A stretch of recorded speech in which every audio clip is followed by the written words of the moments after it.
Buenas tardes. Vamos a esperar un minuto a que se vayan conectando las personas que van a escuchar esta retransmisión. En primer lugar, pues quisiera indicaros que lo más importante en este momento, vamos a analizar ahora las consecuencias económicas de la crisis sanitaria del coronavirus, pero lo más importante pues es que vuestras familias se encuentren bien. Entonces, pues trasladar ese mensaje de apoyo a todos los que nos están escuchando. Por otra parte, también me gustaría saber si se me está escuchando correctamente, si hay algún problema en la retransmisión, pues intentaré estar pendiente en la medida de lo posible al chat. La verdad que soy nuevo en Instagram y bueno, para mí es todo un reto grabar esta sesión. Bueno, pues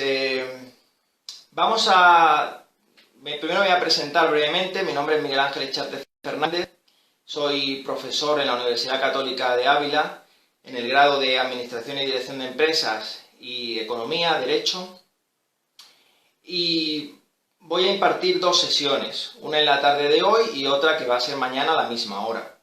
La sesión de hoy está destinada a analizar las consecuencias económicas a nivel más macroeconómico y a nivel internacional, aunque haremos énfasis en la situación económica de España, y mañana dedicaremos la sesión a intentar dar algunos consejos de planificación financiera a nivel familiar, a nivel empresarial, lo que se suele considerar pues un área de la microeconomía. Bueno, pues por entrar un poco en la temática, quisiera en primer lugar señalar o mostrar cuál era la situación económica anterior a la llegada de esta crisis sanitaria, que como sabéis se originó a finales de diciembre, pero ya para el mes de enero de 2020, en una provincia de Wuhan, en Hubei, en China, y luego se trasladó en el mes de febrero a Italia y en el caso de España pues nos ha llegado en marzo, con una virulencia muy grande. Pero bueno, ¿cuál era la situación económica antes de que llegara esta crisis sanitaria? Y lo cierto es que era una situación de desaceleración en el ritmo de crecimiento de las principales economías a nivel mundial. Quizá con alguna excepción en Estados Unidos, cuando se aprobó un programa de reducción de regulaciones, de reducción de impuestos, la economía norteamericana, sobre todo en los mercados financieros, estaba creciendo a un ritmo bastante aceptable y el nivel de desempleo estaba en mínimos históricos, pero se observaba una tendencia a que el ritmo de crecimiento económico pues se fuera ralentizando. Eso se debe a muchas causas. No vamos a entrar en eso hoy, pero por apuntar algunas, pues la guerra comercial entre Estados Unidos y China. La guerra comercial al final pues es un rebrote proteccionista y es un proceso de desglobalización de la economía internacional. Cuando un país pues sube los aranceles para proteger su industria nacional, pero al final lo que distorsiona es la asignación de recursos a nivel internacional, la división del trabajo. Al final, las economías modernas estamos muy especializados en producir una serie de bienes y luego somos consumidores generalistas. Pues estas políticas de subir aranceles, pues al final benefician a muy pocos, perjudicando al resto de la sociedad. Y además de eso se une la incertidumbre que ha generado el proceso del Brexit, es decir, la salida del Reino Unido de la Unión Aduanera, de la Unión Europea, que se ha consumado en enero de este año.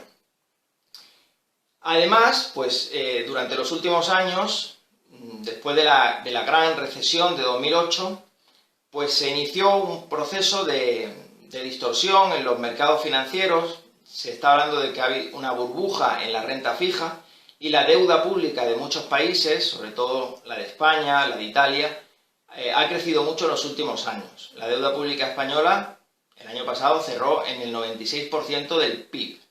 El PIB es el valor de todo lo que produce la economía de un país durante un periodo.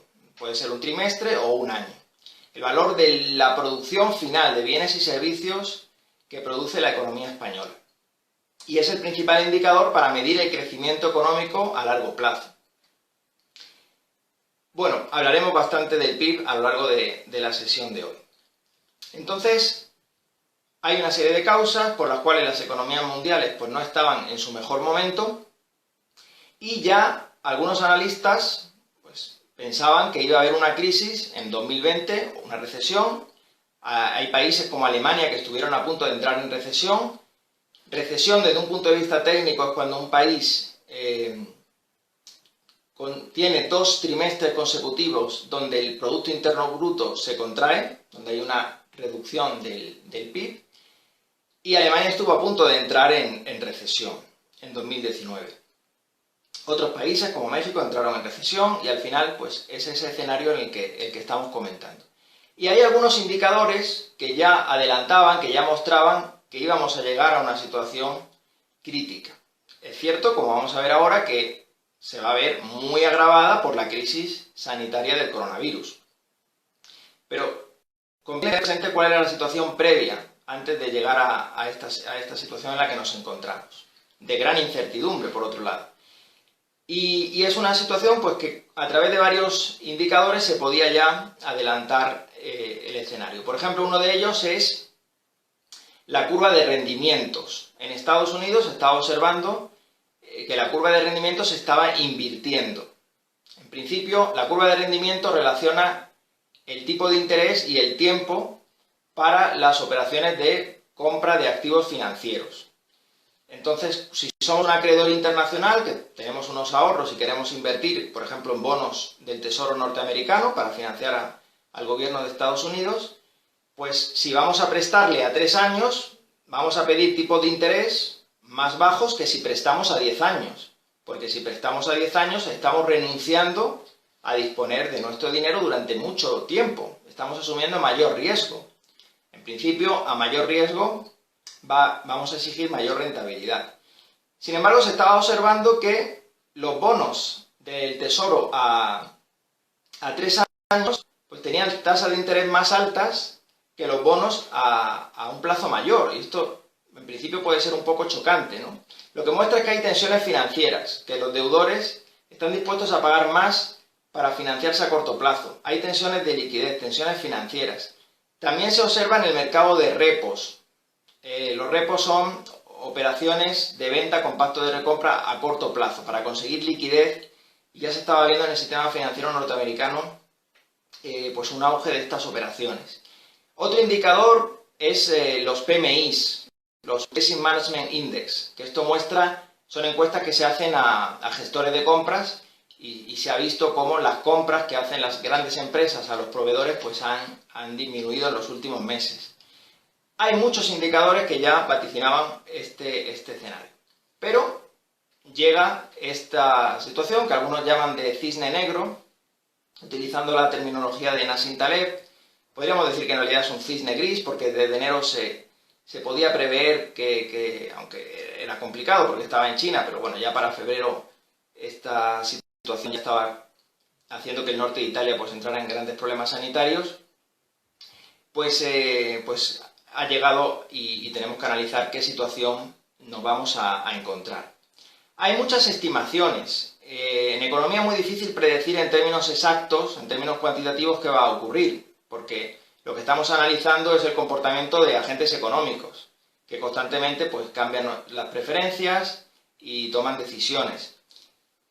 Entonces, bueno, pues es muy complicado, pero sí se pueden hacer predicciones de tendencia. La semana pasada el Fondo Monetario Internacional, que es uno de los principales organismos económicos, junto con el Banco Mundial, planteó un escenario que algunos han llamado de catastrófico, porque realmente lo que el Fondo Monetario Internacional predice es que la economía española en el año 2020 va a caer un 8%.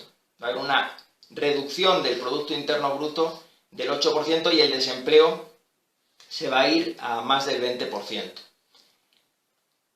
Este es un escenario que ha sido muy analizado por muchos analistas, pero hoy nos encontramos esta mañana con un informe del Banco de España mucho más detallado que el del Fondo Monetario Internacional, porque este informe del Banco de España, que lo han publicado hoy, plantea 3 escenarios distintos. Entonces, el primer escenario es que el confinamiento, que la crisis sanitaria, pues va a durar 2 meses. Y si eso se produce y el tejido empresarial resiste esta situación, porque vamos a ver ahora que la crisis del coronavirus va a comenzar, la crisis económica, como un shock de oferta, pero que va a ser seguido, que ya está siendo de un shock de demanda, y bueno, pues evidentemente, si hay un shock de oferta, si hay una contracción de oferta, pues eso va a afectar al Producto Interno Bruto. Este sería el primer escenario.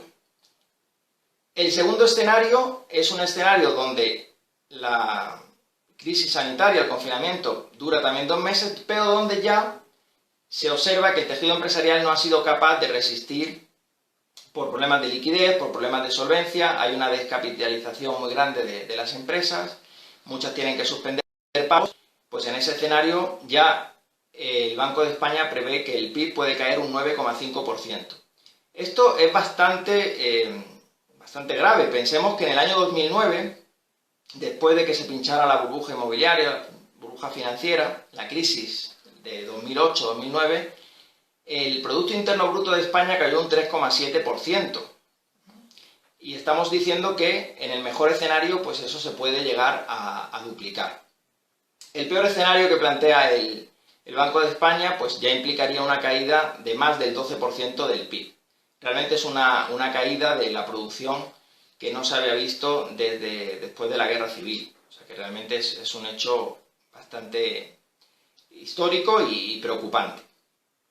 En ese tercer escenario, pues lo que el Banco de España plantea es que la crisis sanitaria se prolonga por más de 2 meses, o bien que aunque dure menos, los hábitos de consumo de los agentes económicos cambien y muchas empresas no resistan esta situación. Estoy pensando en sectores que se van a ver muy afectados por la crisis, como el sector de la restauración, de la hostelería, de las agencias de viajes, las aerolíneas, el pequeño comercio, y bueno, todos conocemos un poco qué sectores se pueden ver más afectados de esta paralización de la actividad económica.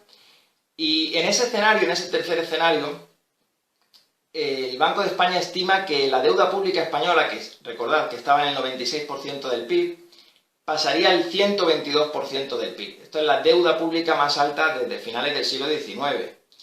Y eso implicaría, también iría aparejado con un déficit público, es decir, la diferencia entre lo que gasta el Estado y lo que recauda, por ingresos o por otras contribuciones, del 11%. Pensad que en la crisis de 2008-2009, que luego tuvo un rebote, que fue una crisis en W porque hubo una pequeña recuperación, pero luego se volvió a caer bastante la actividad económica, se llegó al 10%. Y en el año 2012 España estuvo a punto de suspender pagos.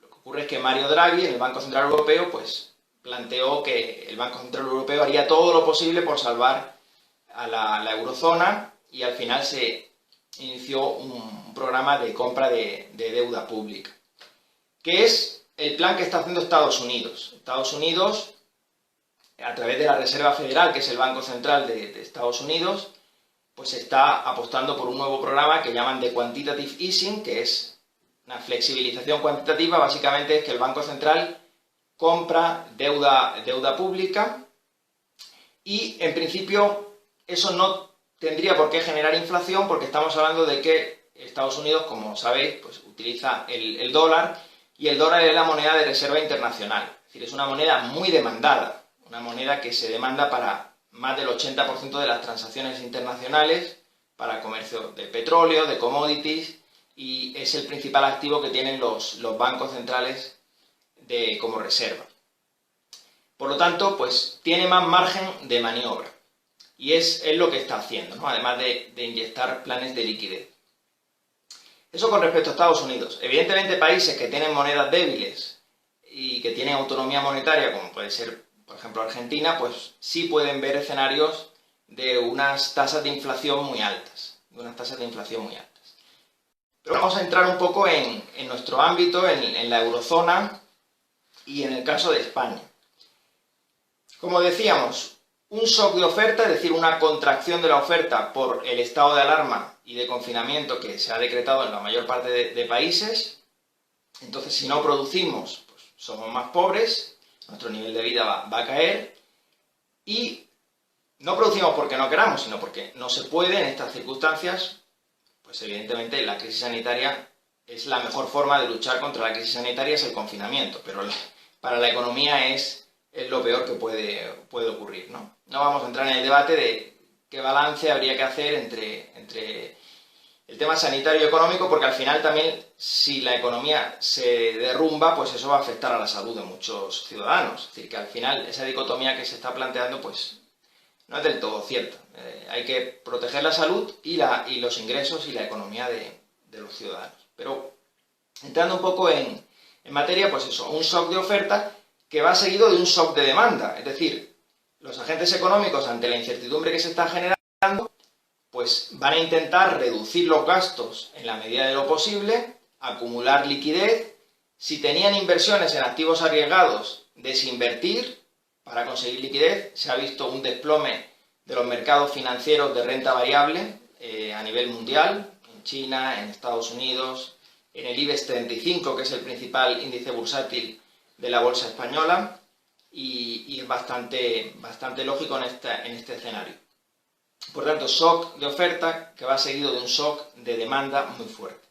Y que esperemos que no se traslade a un shock financiero, que acabe afectando al sistema bancario y a la solvencia también del sector público. Porque evidentemente si el déficit público crece mucho y la deuda pública también, pues puede darse la situación de que España pues suspenda pagos, el gobierno, y se tenga que acudir a un rescate por parte de la Unión Europea. Y ahora vamos a entrar un poco en qué alternativas hay a nivel europeo que se han estado mencionando en los últimos días. Entonces, vamos a analizar esto y después tratar un poco las principales medidas que ha anunciado el Gobierno de España. Básicamente, un programa de 200.000 millones de euros, que iremos desglosando en qué consiste. Luego se anunció la prohibición de los despidos por causa objetiva. Y después también dedicaremos algunas palabras a el ingreso mínimo vital que se quiere aprobar a partir del mes de mayo, que no es exactamente lo mismo que la renta básica universal, pero tiene ciertos paralelismos y lo vamos a tratar. Con respecto a nuestra inserción en la Unión Europea, porque va a ser muy importante la respuesta que se dé a nivel europeo, pues el gobierno de España y el gobierno de Italia, que son los países más afectados por la crisis sanitaria, pero también son los países con mayor stock de deuda pública, la deuda pública italiana supera el 130% del PIB, han planteado en varias ocasiones la emisión de coronabonos. Le han llamado coronabonos, pero en realidad este término de eurobonos ya se venía escuchando desde la crisis de 2008. ¿En qué consisten estos coronabonos? Pues básicamente sería una mutualización de la deuda.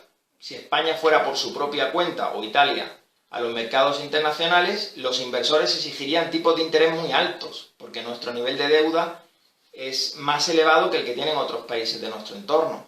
Perciben más riesgo y exigirían una mayor rentabilidad, pero para el Estado que se está endeudando eso es un coste inasumible realmente.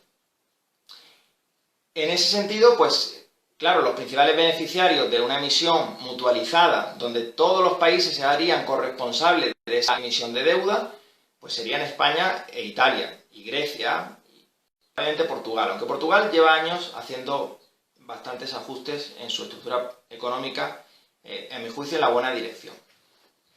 Pero bueno, como decíamos, Italia y España serían los países más beneficiados de estos coronabonos, pero lógicamente Alemania, Holanda, Finlandia se han opuesto y han rechazado esta idea, porque evidentemente son países pues, que en los últimos años han hecho ajustes estructurales, su deuda pública no es muy elevada y evidentemente pues, soportarían los riesgos que al final pues, repercutirían en sus ahorradores, en sus contribuyentes. Esto no tiene mucho, a mi juicio no parece que pueda salir los coronabonos, pero hay otros mecanismos que sí se han planteado y de hecho el Banco Central Europeo pues hace unas semanas lanzó un paquete de compra de deuda pública por valor de 750.000 millones de euros.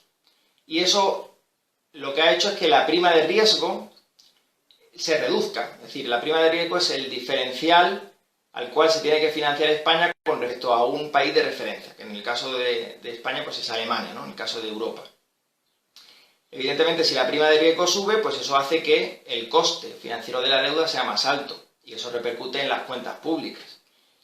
Entonces, se ha anunciado este programa, la prima de riesgo se ha reducido, pero hay otro mecanismo, que es el famoso MEDE, que es un fondo de rescate permanente dentro de la Unión Europea dotado por 500.000 millones de euros. Se puede ampliar y que, si se solicita, pues se podría otorgar, no en esa cuantía, pero sí una parte, a bajos tipos de interés, menos del 1%, pero esto es lo importante y por lo cual muchos gobiernos son reacios a este plan de rescate, es que va con condiciones, está sujeto a condiciones. Es decir, que los acreedores, pues lógicamente van a imponer unas condiciones de que partidas del gasto público pues se pueden recortar y por tanto pues estaríamos sometidos a las instituciones supranacionales pues, que nos han otorgado esta línea de crédito.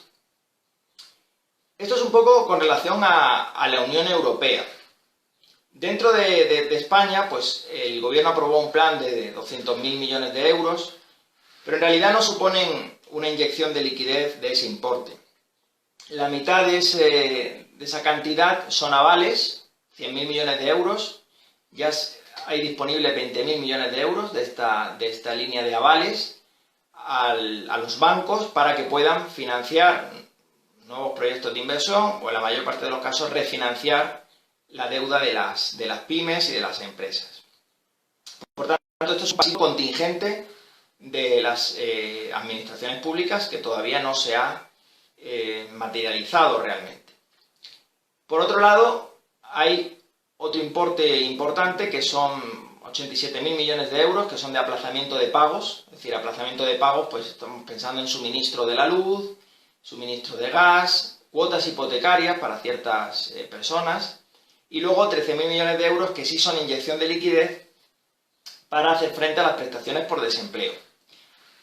Según los datos que he podido revisar esta mañana, ya hay más de 4 millones de personas que se han visto afectadas por los ERTEs, que son estos expedientes de regulación de empleo temporal, que no se están contabilizando como desempleo, pero son personas que están desempleadas y que muy probablemente no todas puedan volver a ocupar ese puesto de trabajo, aunque el mecanismo del ERTE establece que hay que reincorporar a los trabajadores por un periodo mínimo de 6 meses, pues si la crisis se agudiza, si en lugar de ser una crisis en V, no lo va a ser, en V se dice porque se cae mucho, pero luego hay una rápida recuperación.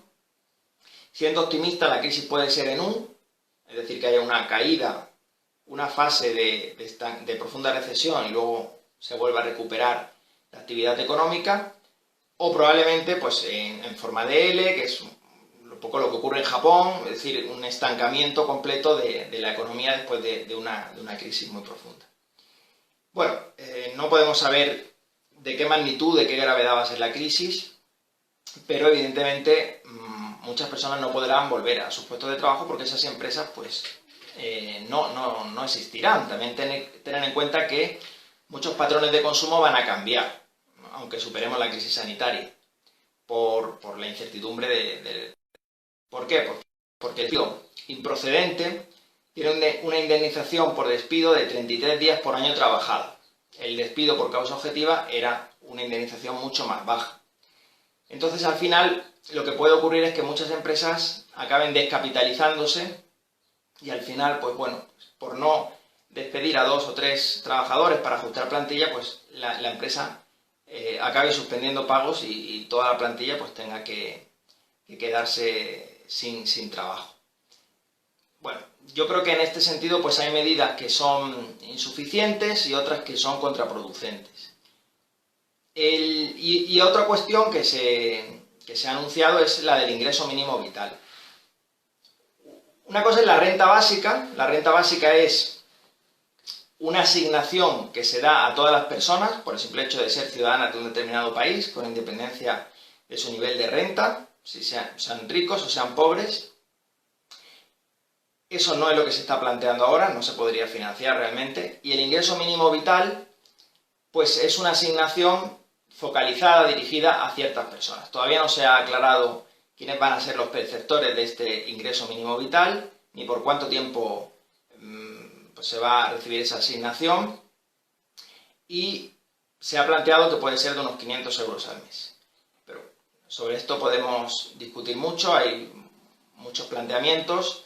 Al final lo importante pues es generar condiciones para que el tejido empresarial se reactive, se genere empleo y que no se tenga que mantener a la población dependiente del Estado, ¿no? Evidentemente. Es cierto que va a haber sectores que se vean muy afectados y temporalmente pues me parece legítimo que reciban una prestación, pero debe estar supeditada pues a condiciones estrictas y veremos cómo se organiza. Es la primera vez que utilizo Instagram y me parece que hay algunas preguntas, pero no sé si soy capaz de leerlas o la mayoría de las personas me están saludando. Bien. De todas formas, yo voy a facilitaré, o si no desde la universidad, mi contacto, mi correo electrónico para que me planteéis las dudas que queráis. Y también, pues, me hubiera gustado mostrar algunos gráficos, porque todas estas cuestiones que estoy señalando, pues, siempre se ven mejor con datos y con gráficos. Pero este ha sido un poco el formato que hemos elegido. Tampoco sé si voy muy bien de tiempo, no sé cuánto llevo, pero, bueno, pues en todo caso señalar que, por recapitular un poco, pues que hay muchísima incertidumbre sobre la situación económica, pero evidentemente nuestro nivel de vida va a caer bastante. La producción de España pues en el segundo trimestre va a ser un auténtico desastre y a nivel anual pues también, ¿no?